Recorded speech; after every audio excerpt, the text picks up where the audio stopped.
Buenas tardes a todos, queridos conductores. A continuación vamos a hacer un entrenamiento en medidas de bioseguridad para el COVID-19 enfocado a la actividad de transporte de pasajeros. Mi nombre es Andrés Ricardo Bautista Lancheros y seré quien les guiaré este entrenamiento. Bueno, la justificación para realizar este entrenamiento es porque ha existido presencia de casos positivos de COVID-19 en los conductores, también porque existe un desconocimiento de las medidas de bioseguridad aplicadas para la actividad de conductor, entonces es importante también recalcar esas medidas de bioseguridad y cómo se integran a las funciones y a las actividades de los conductores como tal.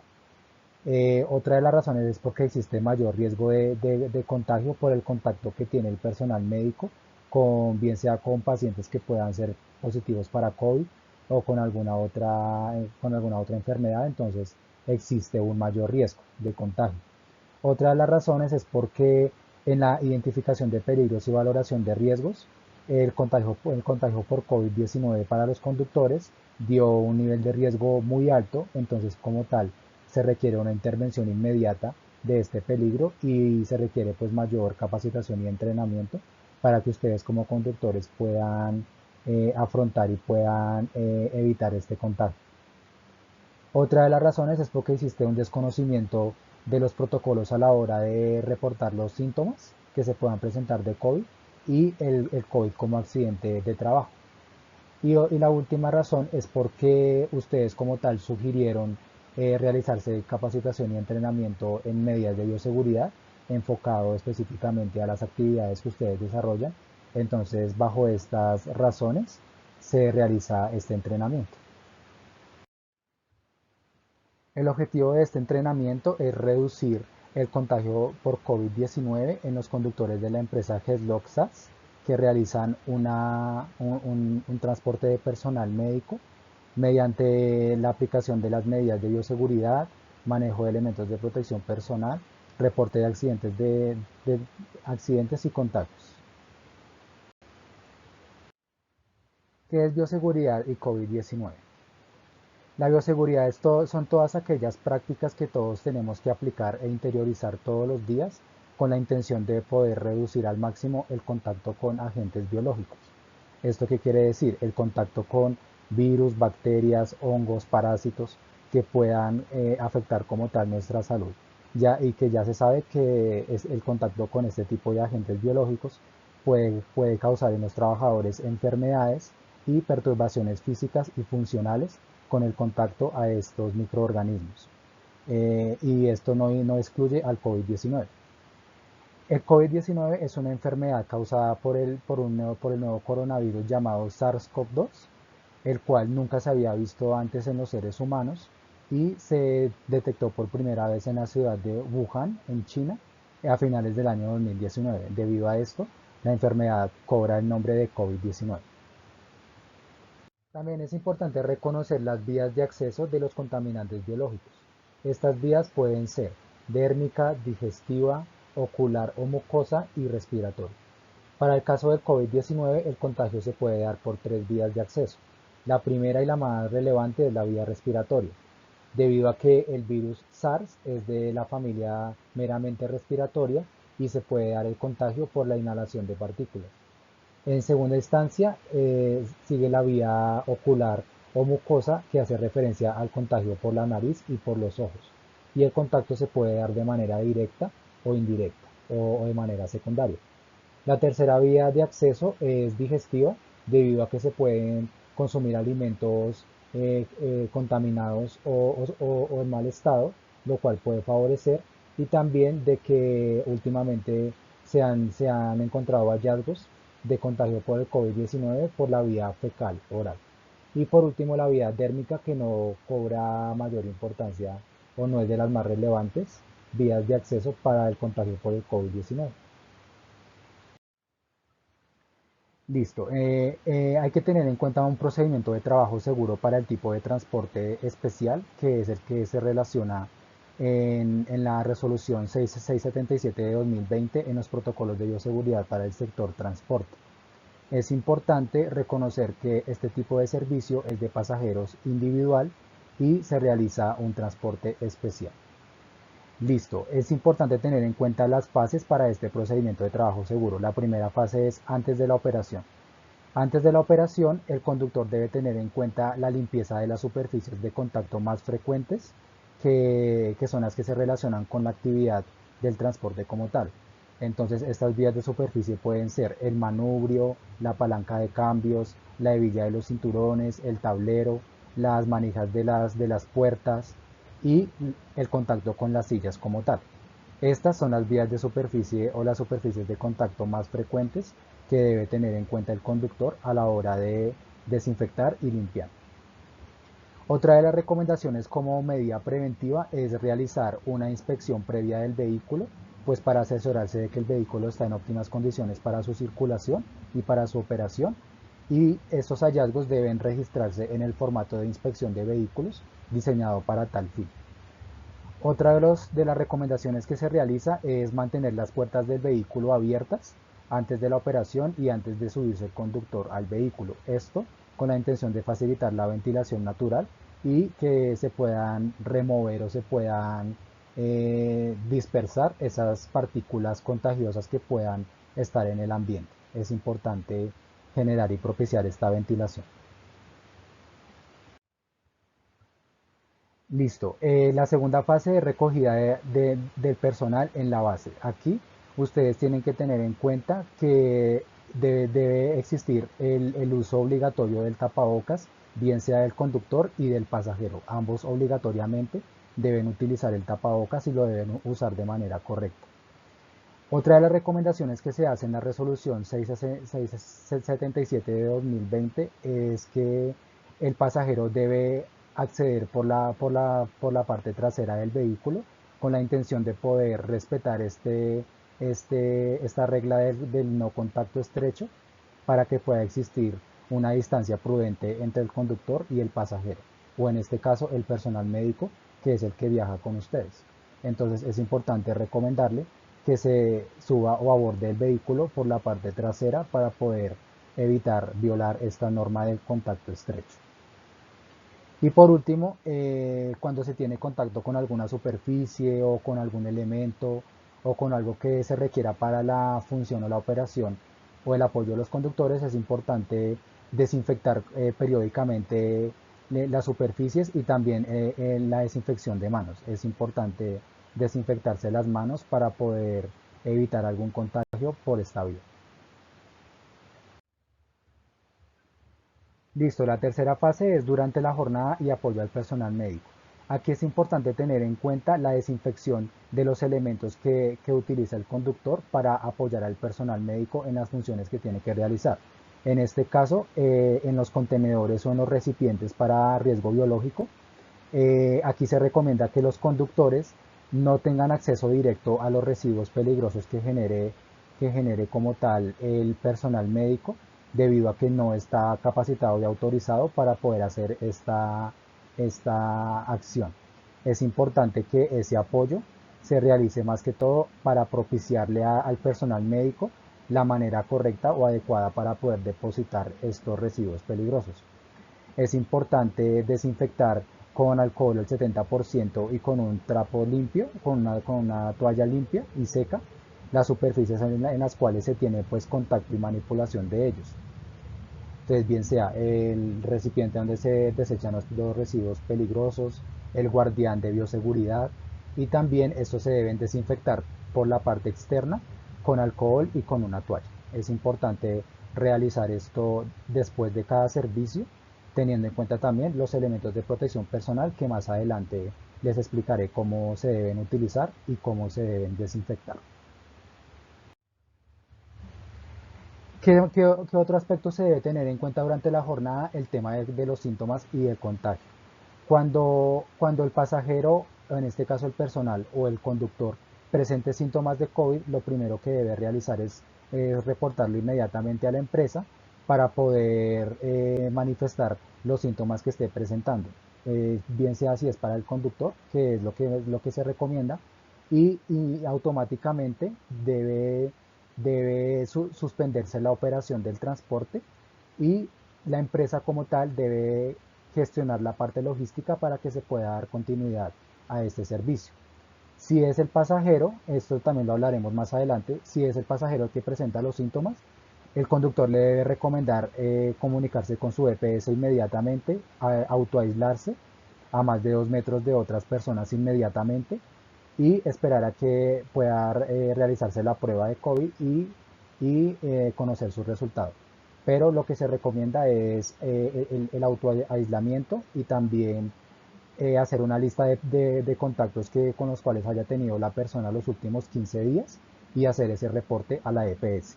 Ahí también es importante tener en cuenta esos contactos para poder hacer ese reporte.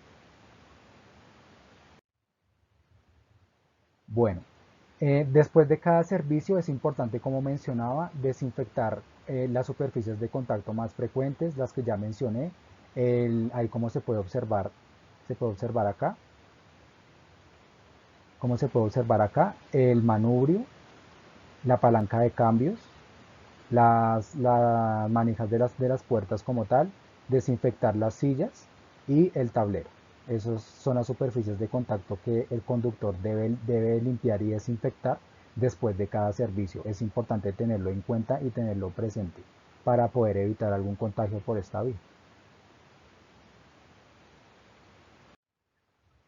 Al finalizar el día es importante tener en cuenta que estos residuos peligrosos quedan almacenados en un recipiente que ya les mostré anteriormente y para poder hacer deposición de estos residuos el conductor debe dirigirse hacia la IPS o hacia el lugar en donde hagan disposición final de estos residuos para permitir que ese personal como tal haga esa desinfección y haga el retiro de esos residuos peligrosos del vehículo. Es importante tener en cuenta que ustedes no pueden tener acceso ni pueden manipular esos residuos peligrosos. Esto lo debe realizar solamente el personal capacitado de ese lugar, que es el que se va a hacer cargo de retirar esos residuos peligrosos del vehículo. Entonces, estos residuos peligrosos se retiran en una bolsa de color rojo, bien sea pues si son batas quirúrgicas contaminadas, tapabocas contaminados, objetos cortopunzantes como agujas que utilizan normalmente los médicos para alguna recolección de una muestra o para la prueba del COVID-19. Todo lo que sean residuos peligrosos hay que desecharlos en una bolsa de color rojo. Y es importante, después de que ese personal realice ese retiro de estos elementos, desinfectar la parte exterior de esos recipientes para poder asegurarse de que no puede haber algún contagio o algún contacto con algún agente peligroso o biológico en ese momento. Es importante que el conductor se cerciore de eso al final para poder ya dar marcha final a su servicio.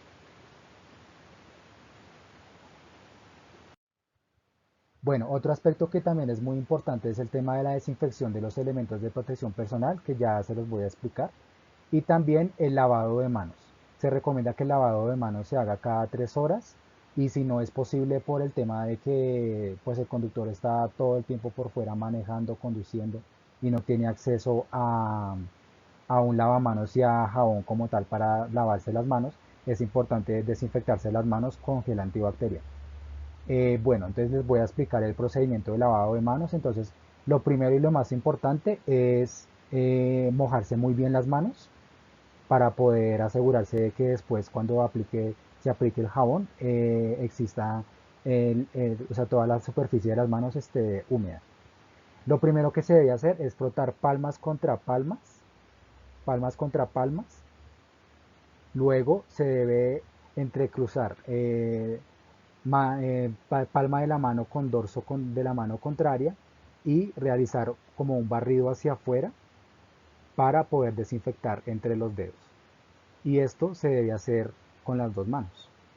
Entonces se frota palma contra dorso contrario. Luego de esto se juntan palma con palma y se entrelazan los dedos y existe esa misma frotación.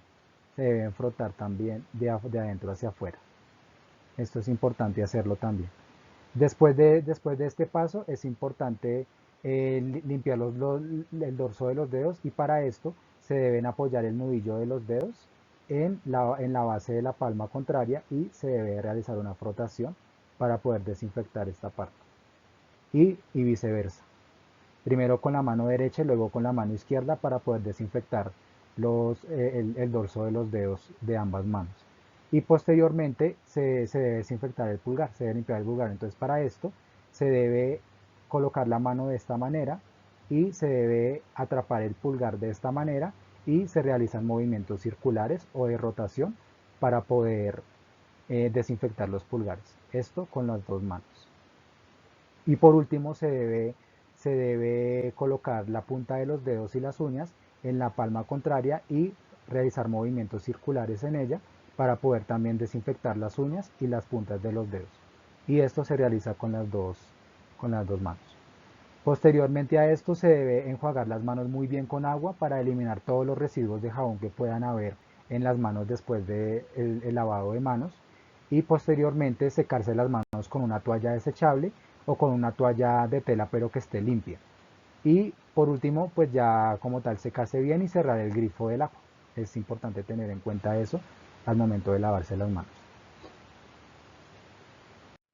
Bueno, a continuación vamos a hablar de los elementos de protección personal que debe utilizar el conductor a la hora de realizar apoyo al personal médico. Y como primer elemento de protección personal está el tapabocas. Vamos a hablar del uso adecuado del tapabocas y vamos a hacer una pequeña demostración de cómo se debe utilizar correctamente, pues para que pueda ser utilizado de la manera correcta.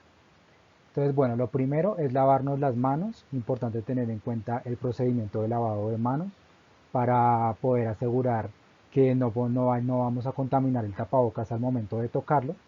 Y es importante entonces sacarlo de la envoltura, siempre manipularlo de los cauchos, ¿sí? Como pues se pueden dar cuenta hay dos caras en el tapabocas.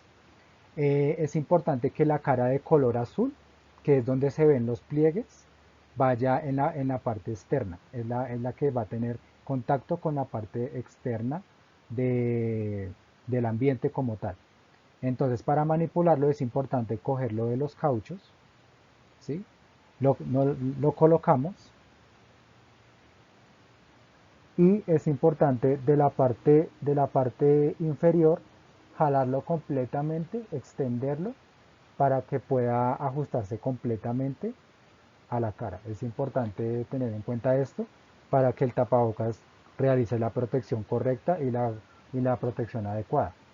En la parte superior hay como una especie de lámina. Esta lámina se presiona de tal manera que se pueda ajustar completamente al contorno de la nariz y de esta manera nos aseguramos de colocarnos el tapabocas correctamente.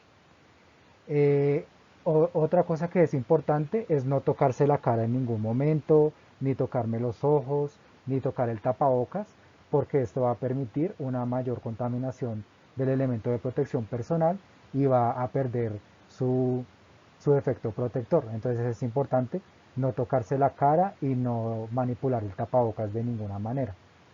Es importante que al momento de tocarlo, por alguna razón, se deba tocar de los cauchos para poder ajustarlo o acomodarlo, o de las esquinas. Es lo más recomendable, pero normalmente nunca hay que tocar el tapabocas. Otro aspecto importante ya para quitárselo es desinfectarse las manos o lavarse las manos. Entonces aquí tenemos el gel antibacterial.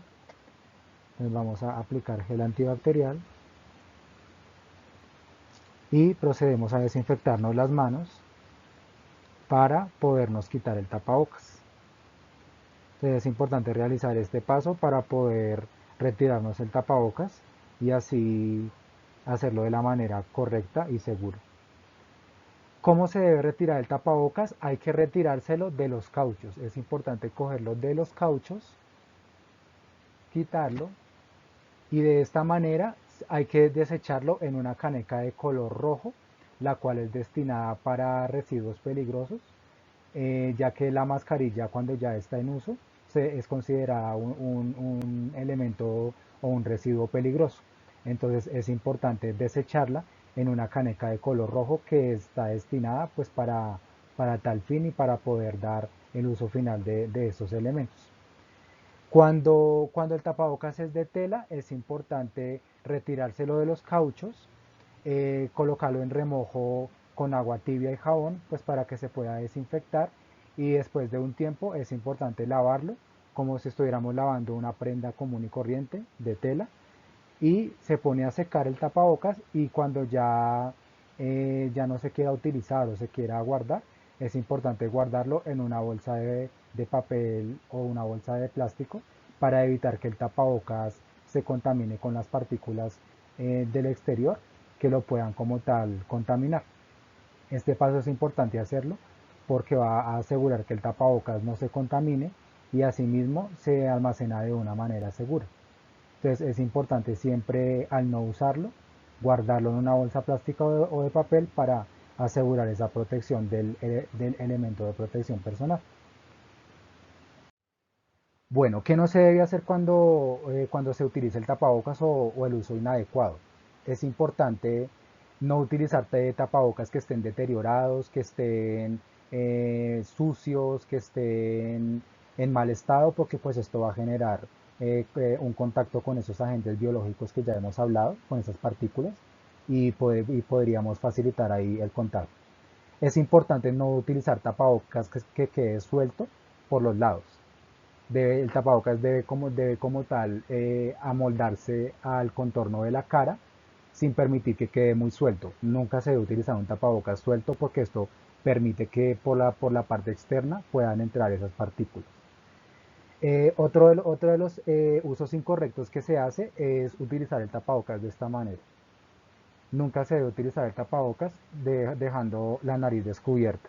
¿Por qué razón se hace esto? Porque por la nariz podemos respirar todas esas partículas que estamos captando del ambiente, y por esta vía de acceso podemos favorecer el contagio. Entonces es importante que cubra nariz y boca. Entonces es importante que cubra nariz y boca. Otra de las formas en que se detecta un uso incorrecto es utilizarlo en la barbilla. Aquí de esta manera yo no estoy favoreciendo ninguna protección porque tengo las dos vías de acceso descubiertas, y esto pues puede generar el contagio. Otra de las maneras cuando se usa inadecuadamente es cuando me quito el tapabocas para hablar con otra persona. Entonces es una de las razones que no se debe hacer, una de las formas que no se debe utilizar. También es importante no utilizar tapabocas demasiado apretados, que dificulten la respiración. Eso tampoco es permitido y no es recomendable tampoco. Otro aspecto que es importante es no compartirlo. El tapabocas es de uso personal, es un elemento de protección personal intransferible y no se debe compartir con ninguna persona. Entonces, de esta manera se puede evidenciar cuando no se utiliza adecuadamente el tapabocas. Bueno, otro de los elementos de protección personal que se utilizan en esta actividad de transporte de personal médico son los guantes de carnaza. Entonces, como explicaba, los guantes de carnaza se utilizan para poder tener contacto pues con esos agentes peligrosos o residuos peligrosos que normalmente utiliza el médico para desecharlos. Se deben utilizar esos guantes pues para proteger las manos de tener algún contacto con este tipo de material.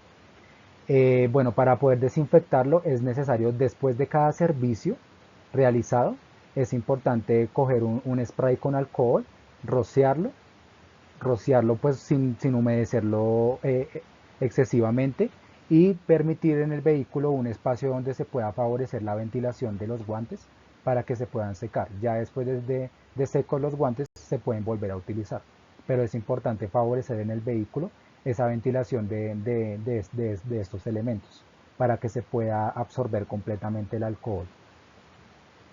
De igual manera con el peto de carnaza. El peto de carnaza se debe rociar también, no en exceso como ya lo explicaba, y permitir que la ventilación natural en el vehículo esté dispuesta para que se pueda secar y se pueda volver a utilizar cuando se requiera ese apoyo.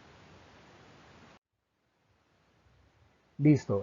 Frente al reporte de contagios o síntomas de COVID-19, como ya lo explicaba, según la resolución 677 de 2020, cuando los síntomas los presenta el conductor, entonces reportar a la empresa inmediatamente.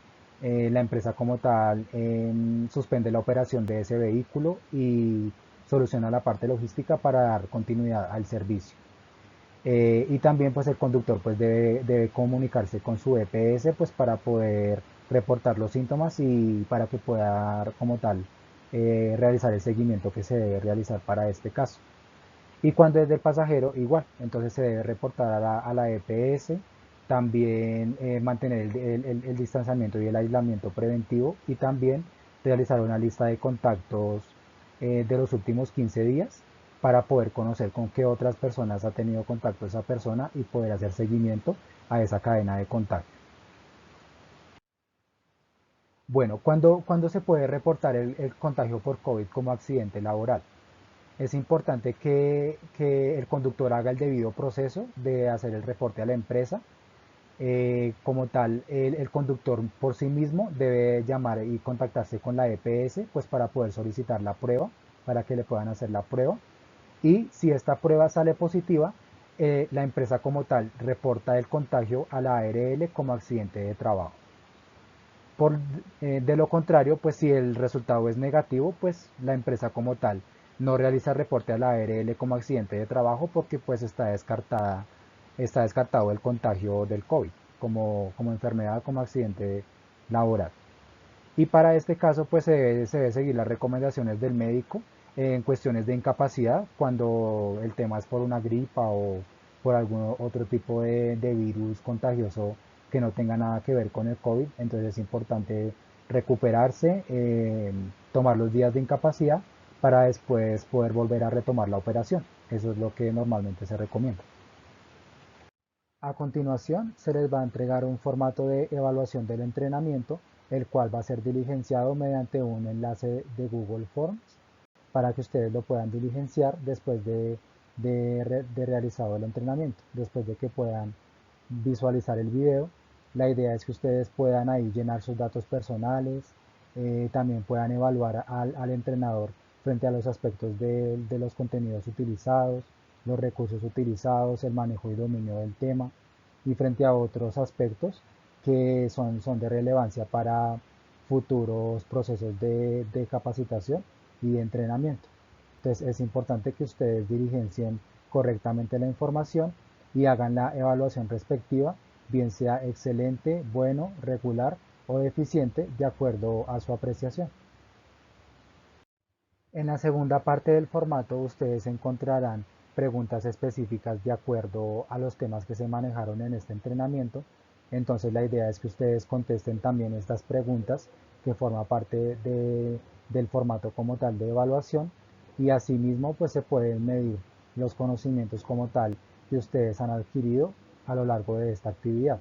Entonces es importante responder estas preguntas para poder evaluar los conocimientos que ustedes tienen sobre este tema recibido. Y por último, es importante que cuando ustedes se reúnan con su coordinador de logística, puedan diligenciar un listado de asistencia, el cual va a constatar y va a demostrar su participación en la actividad. Este paso es muy importante porque estos formatos de evaluación van de acuerdo y van archivados a la hoja de vida de cada uno de ustedes como soporte de que ustedes realizaron los entrenamientos y las capacitaciones correspondientes a su actividad laboral. Entonces es importante diligenciar el formulario de Google, enviarlo y por último paso, llenar el listado de asistencia que se les va a proporcionar después de participar en la actividad. Muchas gracias por todo. Este entrenamiento fue dirigido por Andrés Bautista. Que tengan un buen día y espero la explicación y el entrenamiento haya sido de su utilidad. Muchas gracias.